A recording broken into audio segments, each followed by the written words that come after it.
right, I think we're good to go here as far as audio is concerned, folks. Good morning, good morning. What's up, Tyler? What's up, Alex? Just a forewarning on that. Well, we got some news, first off. So we got a little bit more medium impact news coming here in a few minutes. I do want to show you guys this, though.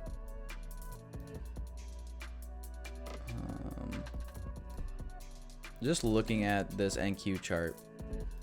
We've talked about ways to identify seek and destroy or potential seek and destroy conditions.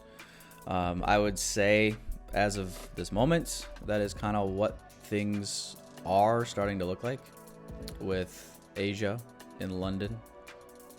Both sides of it having so been rated. And you can kind of already see visually, right, that broadening formation starting to maybe unfold. So I just want us to be mindful of that. I'm saying that ahead of time just because if we do get into a situation where we just seeing that continue, like let's say maybe even take a loss as a result, I might be quick to just step away. So just a heads up on that. All right, guys. When you were trying to get a turtle soup entry, but then your stop loss ended up being the turtle soup. Badumts. Come on. That's exactly what we look like. Tell me that ain't us when we get turtle souped ourselves. Shit, boys. Yeah, guys, me personally, I'm not gonna short. I'm not gonna short until at least ES takes this all-time high.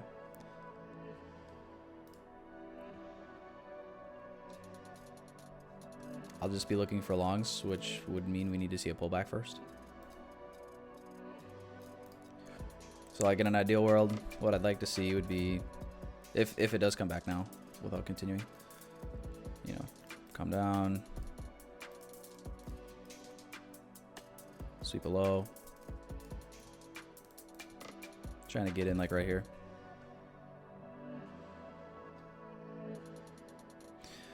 Next macro is 30 minutes out.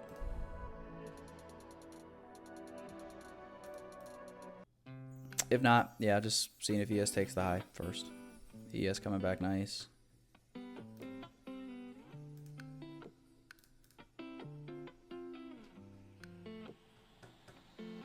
Mark it out the same, I suppose.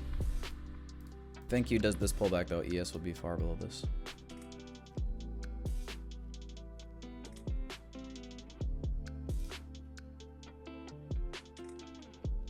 Oh, we're waiting. At this point, I'm kind of expecting to wait till next macro, to be honest. I was going to ask how long you think it took you to become prop. Oh, God. Probably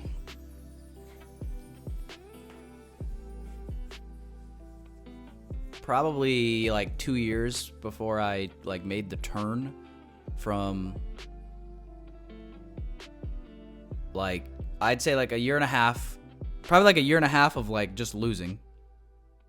I'd say about 6 to 8 to maybe even 6, I'd say just 6 to 12 months of like being at like a break-even-ish type stage where I'd have really good progress, be doing well.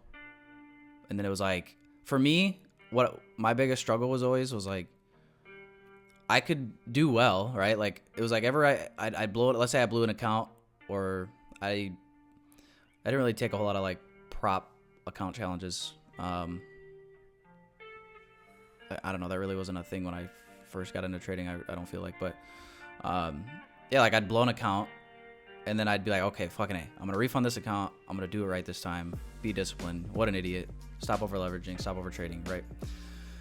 And then it was like, I'd do well and I'd have good discipline for a period of time, whether it be a few weeks, maybe even a month. But then it was like just inevitably one day would come along and like everything was going well. And then I just like that one day comes and I just blow up completely in a day or like 2 days. I don't know if you guys can relate to that. I feel like that's got to be kind of common, but it was like I'd be disciplined for a while and then it was just like one day I just lose all progress or blow up completely. And I'm just like, fuck, bro. And honestly, I wish I had a better answer. This is probably my honest answer.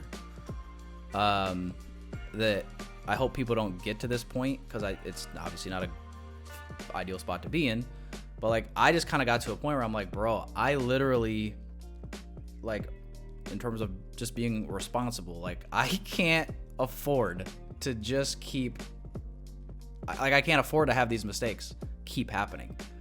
For 2 years of that kind of like being the norm, I just can't. You lose enough money, you're like, bro, I literally, this can't keep happening. I will literally lose everything if I keep doing shit like this.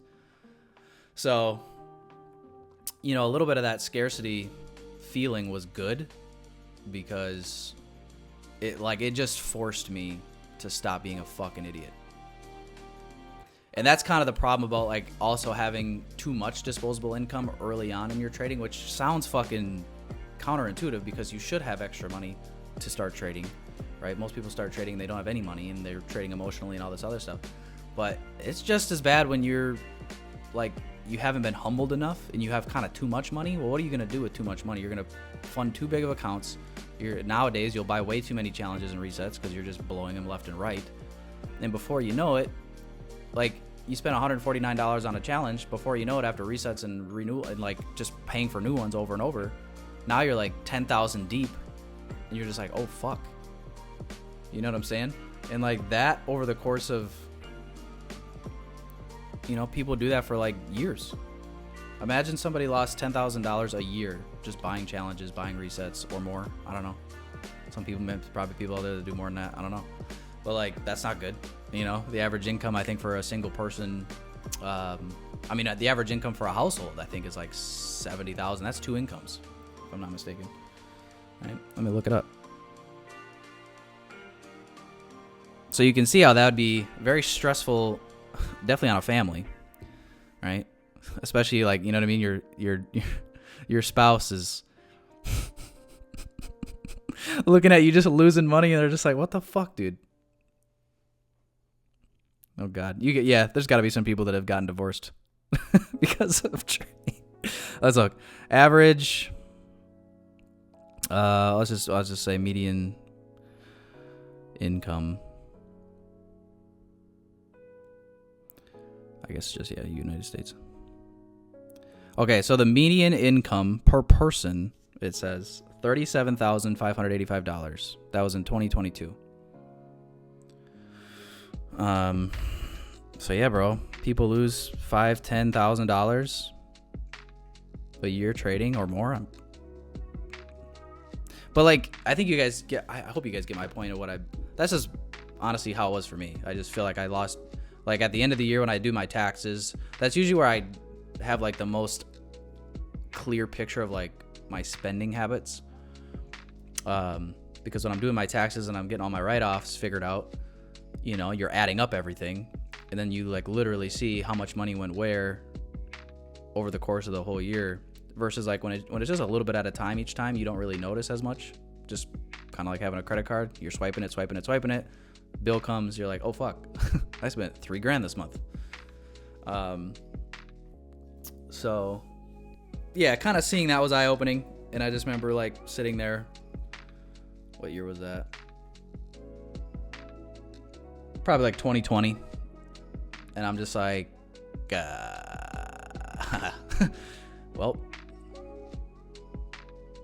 like after 2019 when I was doing my taxes for 2019, and I'm just like, well, okay, something needs to change here before I commit financial suicide. And yeah, at that point, just a switch flipped, and I got a lot better, a lot more disciplined at just walking away. There's been times you guys have even seen me, like, it hasn't happened in a while, but there's been a couple times when I've been live with the Discord, and, you know, maybe I take like 2, maybe even 3 losses, right? Trying to like stubbornly try to get a move. And I get, you know, probably one more loss than I should, and I just fucking get pissed, and I'll just be like, all right, guys, see you tomorrow, and I'll just fucking end the call. Because I know that I got to get away. Like, I just got to step away fast. Because if I don't step away fast, it's just going to spiral. And, like, that feeling when you go on tilt, I think we all know what I'm talking, like, what that feeling. When you go on tilt, it's like a demon comes down. I should say rises up out of the ground and is fucking possesses you. And before it's too late, you have no chance. You just like blow everything, and then you're just sitting there in total despair. You're just like, why did I just fucking do that? So it's like when I feel that demon coming up out of the earth and grabbing onto my legs, I'm just like, I need to fucking move. I need to get out of here. That's it. And I just literally remove myself from the charts for at least a little bit of time. Usually till the next day. So that is, I would say, the turning points. And then, I mean, profitability came not too long after. It's just finding a way to avoid. You just got to avoid those days where you do all the damage. That's literally it. Little damage is fine here and there, and it's expected. But if you can find a way to just cut out those days that really just kill you, that's really the biggest difference, I think. Because I think that's where a lot of people get to, right? A lot of people get to that point where they're disciplined for a little bit of time, and then it's like, at least from people I've talked to and friends that I have that trade, that's what they say too. They're just like, yeah, man, it's just like I do really good, and then like one day I comes along, I don't know what the fuck, did I sleep funny?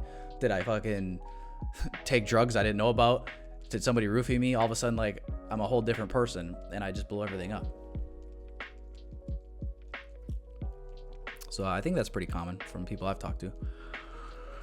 Yeah, so trying to cut that out. But yeah, for me it took like feeling like I lost too much money and like kind of feeling pretty bad about it before I made a change. But isn't that how the saying goes? Once the pain of staying the same outweighs the pain of change, that is when you'll change. You guys ever heard the what is it, a fable of the dog and the nail? There was a guy walking past an old man's house. Walking past old man's house every day to work, and he hears this dog on the porch just howling. Like he's getting stabbed. He's just like, what the fuck? Why is this dog howling like that? Every fucking day he's howling. And one day he's walking home from work, and he sees that the old man is sitting on the porch next to the dog on the rocking chair, and sure enough, the dog's howling again. And he goes, "Sir, excuse me, if you don't mind me asking, I gotta ask, why is your dog howling? Every day he's howling." And then the old man, he's sitting on a nail. And the guy's just confused. He's like, that's so weird. Why doesn't the dog move? And the old man goes, well, I reckon it don't hurt bad enough yet. So, moral of the story, get off the nail. All fair game, guys. All fair game. We could pull back into here. It's all fair game. All fair game. We're just trying to time this out. That's all we're trying to do. Just ran these lows here on ES.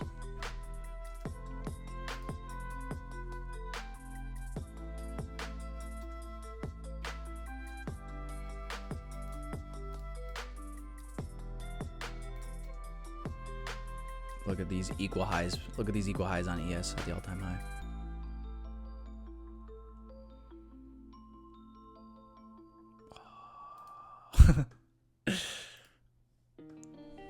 All right, guys, hitting 830, hitting the OB here. Well, breaker actually, hitting the breaker. If we play this 1 minute inverse gap, just eyeing up risk. Okay, 22 points. If we inverse this 1 minute gap, it's game on. We're in discount of the entire range as well. Now, OT is a little bit lower.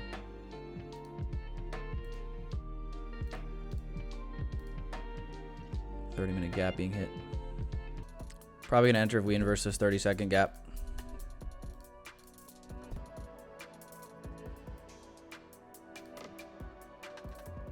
Yeah, I'm gonna go in. I'm gonna go in, guys. Stop loss for now is going to be, yeah, I think I'll just put it below the recent low. Keep wrist tight. So 139 entry. 119 stop. 20 points. Taking it up to these equal highs here.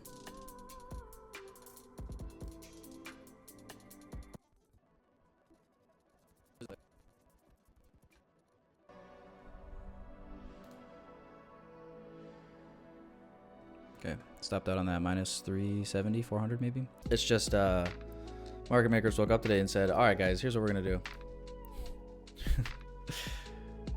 Here's what we're gonna do.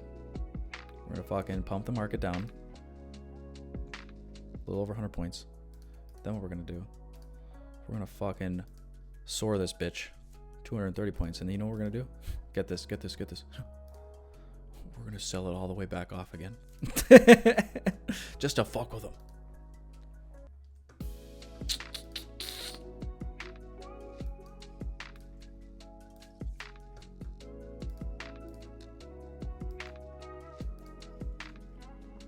Little OB action.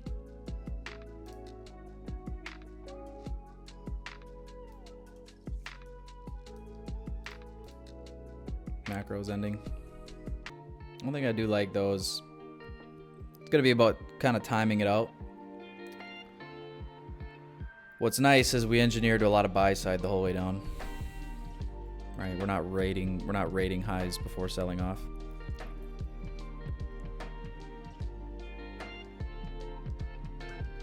So the question is gonna be when, really not if.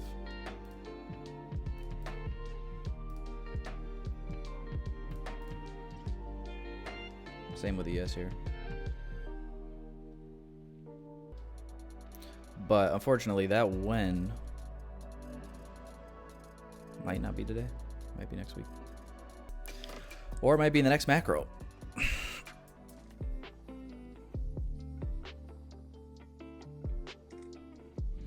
Alright guys, I am going to attempt one more long. Same target. Yeah, stop's gonna probably go here for me.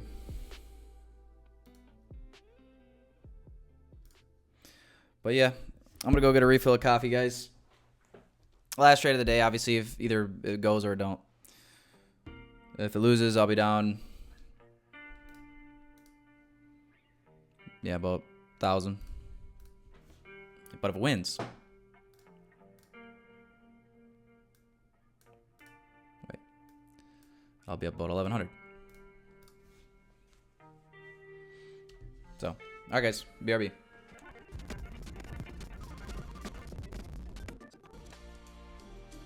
Oh God!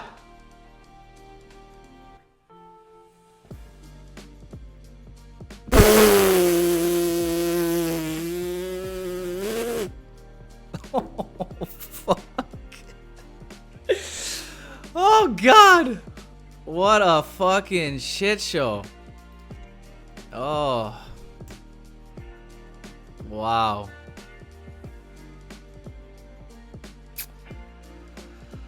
Well, sorry, guys.